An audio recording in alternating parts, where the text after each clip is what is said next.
नियम अभ्यासणार आहोत। प्राचीन काळापासून मानव ग्रहांच्या स्थितीचे निरीक्षण करत आलेला आहे। गॅलिलिओच्या आधी ही निरीक्षणे केवळ डोळ्यांनीच केली जात असत। 16व्या शतकापर्यंत ग्रहांच्या स्थिती व गतीविषयी बरीच माहिती उपलब्ध झाली होती।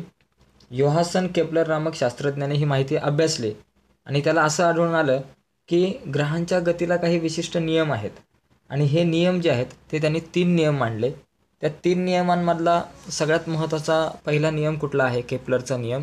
तर केपलरचा पहिला नियम असा होता की ग्रहांची कक्षा ही लंबवर्तुळाकार असून सूर्य त्या कक्षेच्या नाभीवरती आहे।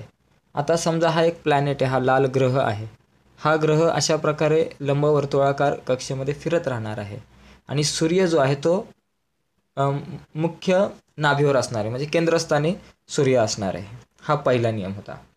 दुसरा नियम काय होता?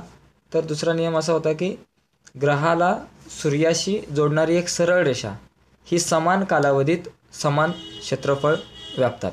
आता ही जी रेषा आहे x पासून y पर्यंत जाण्यासाठी जितका काळ लागणार आहे, या ग्रहाला x पासून y पर्यंत जाण्यासाठी जितका काळ लागणार आहे, त्या काळामध्ये हे जे क्षेत्रफळ असणार आहे ग्रीन कलरमधलं, तेवढंच a पासून b पर्यंत जायला जितका वेळ लागणार आहे त्या वेळामधलं हे क्षेत्रफळ सारखं असणार आहे। म्हणजे ग्रहाला सूर्याशी जोडणारी सरळ रेषा ही समान कालावधीमध्ये समान क्षेत्रफळ व्यापताना आपल्याला दिसणार आहे।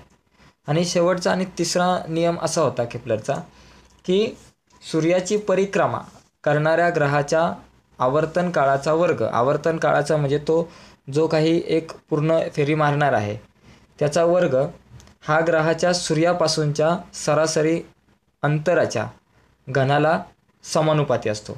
म्हणजे किती वेळ लागणार आहे त्या वेळेचा वर्ग म्हणजे टीचा वर्ग हा या ग्रहाचं सूर्यापासूनचं जे सरासरी अंतर आहे त्या सरासरी अंतराच्या घनाला समानुपाती असतो। तर असे 3 नियम आहेत केपलरने मांडलेले। तर हे तीनही नियम खूप महत्त्वाचे आहेत। परीक्षेच्या दृष्टीने जर विचारलं गेलं तर 2 किंवा 3 गुणांसाठी आपल्याला हा प्रश्न विचारला जाऊ शकतो।